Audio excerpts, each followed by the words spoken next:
Kamusta muli mga bata? Ako si Teacher Glenda, ang inyong guro para sa Araling Panlipunan Grade 2. Para sa ating bagong aralin, Quarter 3, Aralin 4, Tungkulin ko, Gagampanan ko. Ang bawat bata ay may pansariling tungkulin sa pangangalaga ng kapaligiran. Iba't iba man ito, ngunit may iisang layunin. Halika at pag-usapan natin. Ano-ano nga ba ang tungkulin at pananagutan mo sa iyong kapaligiran? Ano kaya ang epekto ng pagtupad at di pagtupad sa mga tungkulin mo sa kapaligiran? Halina't ating alamin at subukang maipaliwanag ang pansariling tungkulin sa pangangalaga ng kapaligiran. Sa pagtatapos ng aralin, inaasahan ko na una, maipaliliwanag mo ang pansariling tungkulin sa pangangalaga ng kapaligiran. At ikalawa, maisabuhay ang pansariling tungkulin sa pangangalaga ng kapaligiran. Bago natin simulan ang ating aralin, ay subukan muna natin sagutan ang paunang pagsusulit. Maaari nyo na rin ihanda ang inyong sagutang papel para sa pagsasagot sa unang gawain. Narito ang panuto.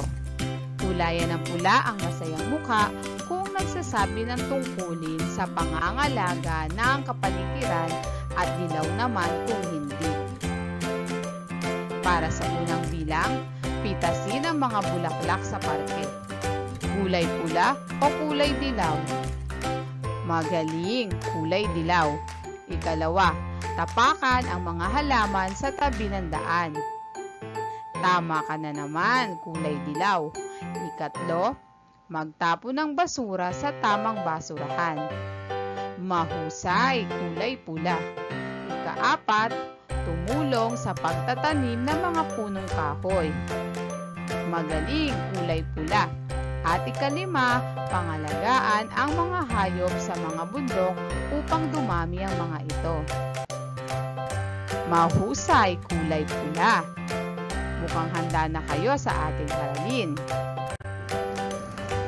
Ngayon naman, tayo ay magbalik tanaw. Tignan natin kung may naalala pa kayo sa ating mga nakalipas na aralin.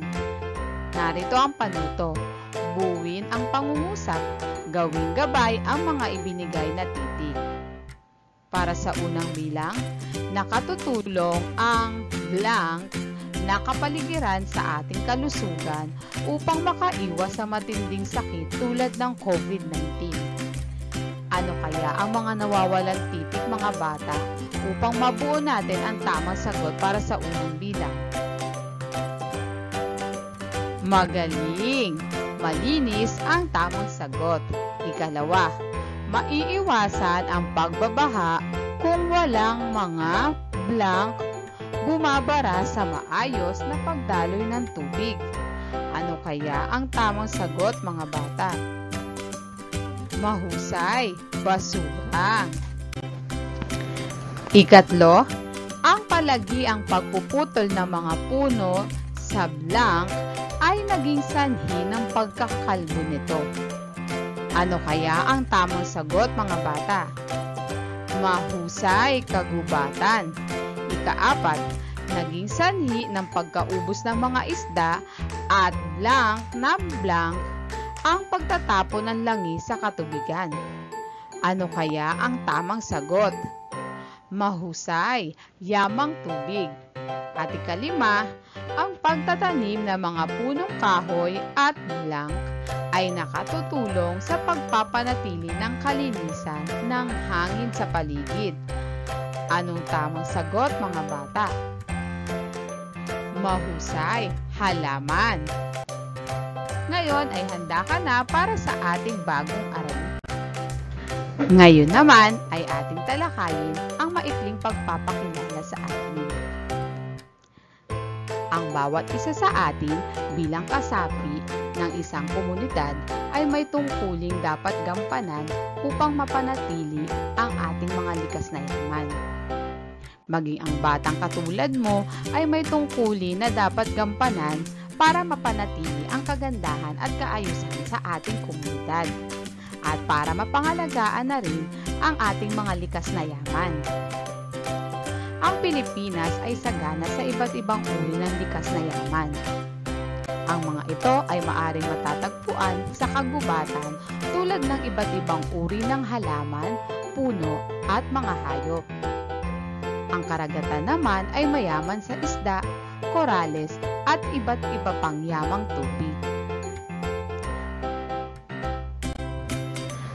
Narito ang ilan sa mga tungkulin natin na dapat gawin upang mapangalagaan natin ang mga likas na yaman sa ating komunidad. Una, tungkulin natin na pangalagaan ang mga likas na yaman at huwag sirain ang mga ito.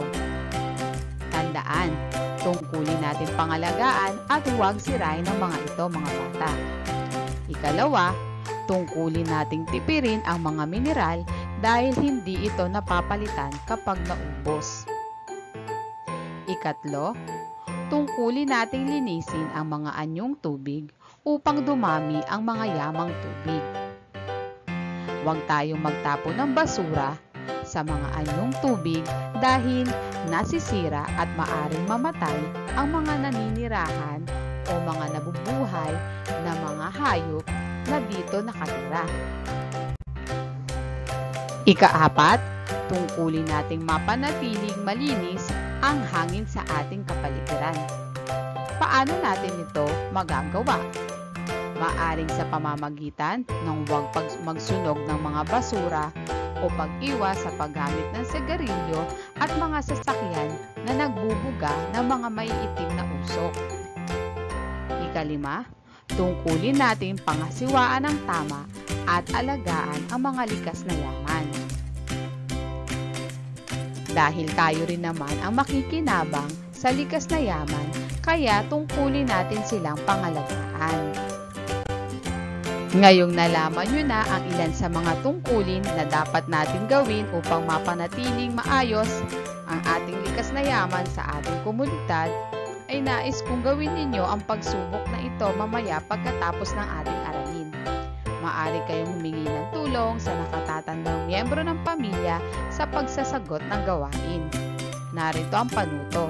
Isulat ang katumbas na titik ng bawat bilang upang mabuo ang isang pangungusap.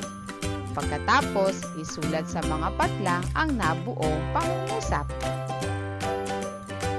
Kung mapapansin ninyo mga bata, may nakalagay dyan na bilang na katumbas ng alpabetong Pilipino. Sa bawat bilang, ilalagay ninyo ang katumbas na titik para mabuo ninyo ang sinasabi ng pangungusap. Uulitin ko, maaari nyo itong gawin mamaya pagkatapos ng ating aralin. Ngayon naman ay sagutan na natin ang mga gawaing inihanda para sa inyo. Para sa gawain 1, isulat ang maaring mangyari pagkatapos ng gawaing nakalarawan sa bawat bilang. Una, pagsunod sa kautosang pambarangay na hindi paggamit ng plastik. Ano kaya ang maaring mangyari kung iiwasan natin ang paggamit ng mga plastik? Mahusay, tama kayo. Makakaiwas sa pagdagdag ng mga basura dahil ang plastik ay hindi nabubulok. Pangalawa, pagtutulungan ng mga tao sa paglilinis sa komunidad. Ano kaya ang maaring mangyari sa komunidad kung ganyan ang gagawin ng mga tao? Mahusay, magiging maganda ang ating komunidad.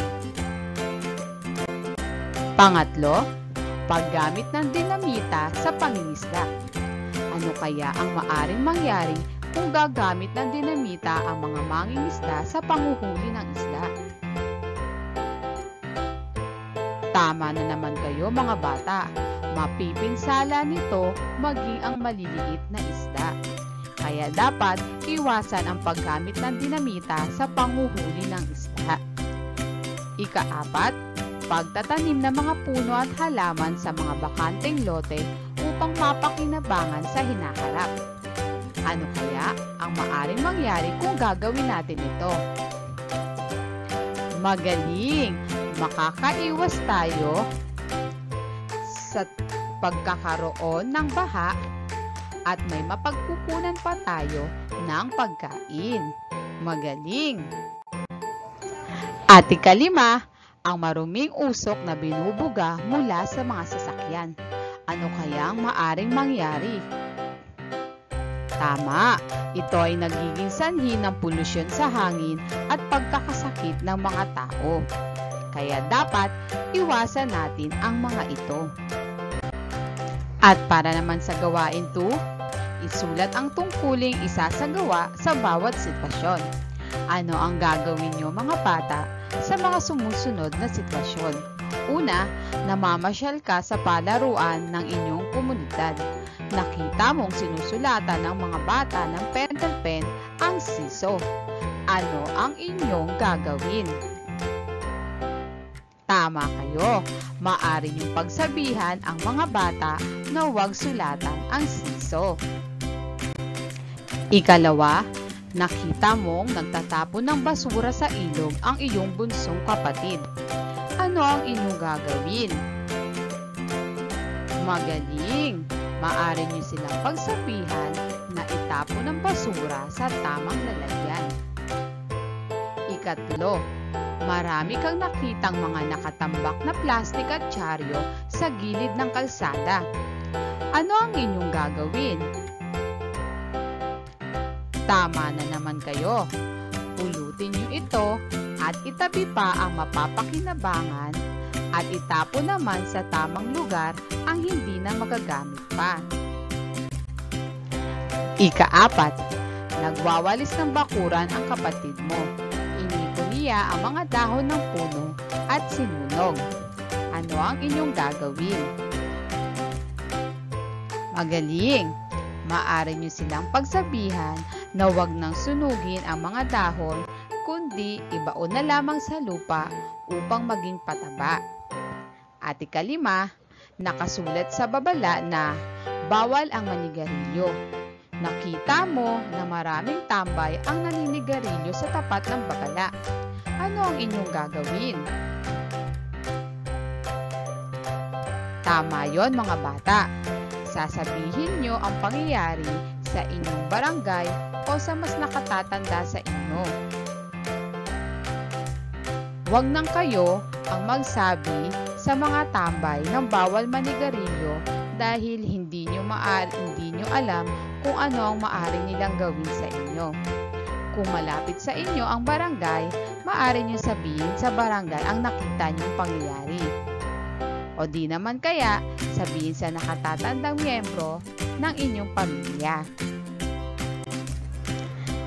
Tandaan natin mga bata, ang tungkulin ay mga bagay na dapat gawin at gampanan ng bawat mamamayan. Ang pagtupad sa pansariling tungkulin sa pangangalaga ng kapaligiran ay pagpapakita ng pagpapahalaga sa likas na yaman ng ating komunidad. Kahit bata na katulad ninyo ay may tungkulin kayong dapat gawin o gampanan sa inyong komunidad upang mapanatili ang mga likas na yaman na mayroon sa atin. Lagi niyong tatandaan yon mga bata. At narito ang gawain para sa pag-alam sa natutuhan. Para sa panuto, kumpletuhin ang kaisipan sa ibaba ng usapan. Napag-aralan na natin ang iba't ibang tungkulin na dapat gampanan sa ating kapaligiran. Ngayon naman ay sumulat ka ng 2 tungkulin na nagampanan mo na bilang bata sa inyong kapaligiran. Maaari nyo itong sagutan mamaya pagkatapos ng ating aralin. At para naman sa ating panghuling pagsusulit, narito ang panuto. Alamin ang pangangalaga sa kapaligiran na binabanggit sa bawat bilang. Isulat sa loob ng hugis pinto ang titik ng tamang sagot. Narito ang pagpipili ang sagot mga bata. Isusulat nyo ang titik A kung tumutukoy sa pangangalaga sa kagubatan, titik B naman kung tumutukoy sa pangangalaga sa ilog o dagat, titik C kung pangangalaga sa kabundukan, at titik D kung pangangalaga sa kapatagan. Para sa unang bilang, tumutulong si Shirley sa pagpapanatili ng kalinisan ng paligid? Anong titik ng tamang sagot? Ikalawa, nagtatanim ng 10 panibagong puno si Mang Leo bilang pamalit sa kanyang mga pinutol. Anong titik ng tamang sagot? Ikatlo, hindi gumagamit ng maliliit na butas ng lambat ang tatay ni Lance sa pangingisda upang mabigyan ng panahon na lumaki ang mahuhuling maliliit na isda. Ikaapat, mahigpit na ipinatutupad ng barangay ni na Aling Luisa ang araw ng pagtatapon ng kanilang basura sa tahanan. Anong titik ng tamang sagot? At ikalima, pagpapanatili ng mga mamamayan sa Barangay 10 ng kalinisan ng barangay. Bibigyan ko pa kayo ng ilang segundo upang masagutan ang panghuling pagsusulit. Ngayon mga bata, tingnan natin kung tama ang inyong mga kasagutan. Para sa unang bilang, titik D. Ikalawa, titik A. Ikatlo, titik B. Ikaapat, titik D. At ikalima, titik D. Ayan mga bata, pusuan nyo nga kung kayo ay nakakuha ng 5 puntos at thumbs up naman sa mga nakakuha ng 4 pababa. At dito nagtatapos ang ating aralin. Naway marami kayong natutuhan sa ating pinag-aralan. Hanggang sa susunod na linggo mga bata, paalam!